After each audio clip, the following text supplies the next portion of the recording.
Good morning, everyone. I've had some questions about the final PPE report template, and so I just wanted to go over a couple things with you all this morning and hopefully clarify a few things for you.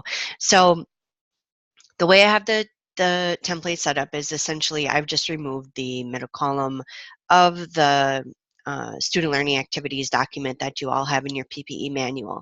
And so the first column is the content area and the second column is the student learning activity that you must complete. Some of them are marked required, as you'll see here, and others are not marked required. You must complete all of the required student learning activities, and then you need to select 2 other content areas that are of interest to you, okay? And complete the activities associated with them. And so you can feel free to go right in here and use this as your final report. Like I said, it's a template. And so for this first one, it says that you need to observe a coder using the coding system, encoder, and computer-assisted coding. Okay, and then the student should ask to code health records either from the records available or from the training records available at the site. So if they have records there and you're meeting with a coder and you're able to code, wonderful. But maybe they might have a test system and records that you can code in there. And some sites, if you don't have access to either of those, sometimes they'll give you a coding exam that they might provide to new coding candidates for a job posting. So those are some options for you, but what you need to do then, it says after coding at least 5 records, the student will ask someone to review their coding, seek feedback and on the student's ability to adhere to current coding regulations and validate blah, blah, blah. And then the student will provide a written summary of these activities and the resulting comments and feedback.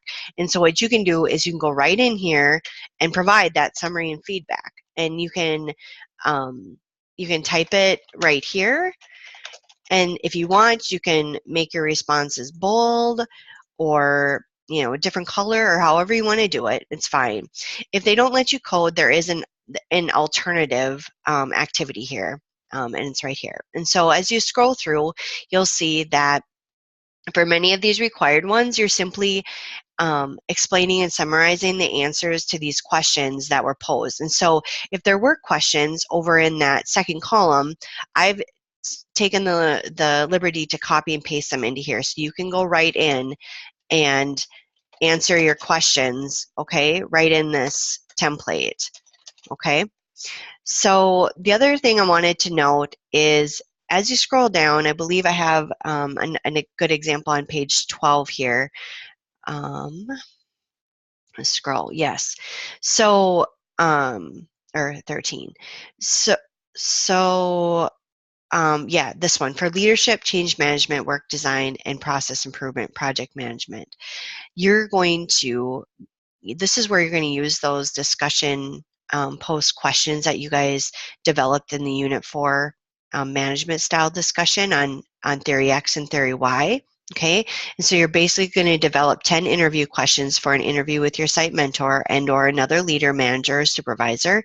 And so you can use the questions you developed and the questions that your classmates developed in order to do this interview, right? And so you need to type up those interview questions and then you need to provide the responses that those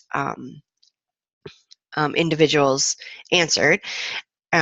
Provide the responses. Sorry, it's Monday and I'm coming off of a cold here, so I'm trying to get my words, but you basically just need to provide the question and the answers, okay? And then you need to provide an assessment of whether you think that they lean more towards a Theory X or Theory Y.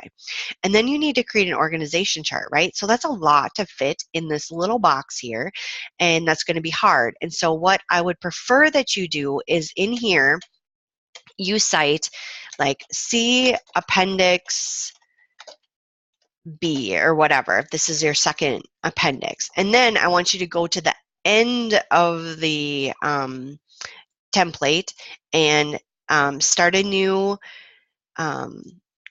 page, and I want you to put the appendix title at the top, and then I want you to put your responses and the org chart or whatever it is that you need to develop in here, okay? So if you're developing an essay or something, please don't try to cram it into that box, okay? I would like to see it typed out and done in a professional manner and the way that I usually expect assignments to be turned in. So I hope that this makes sense.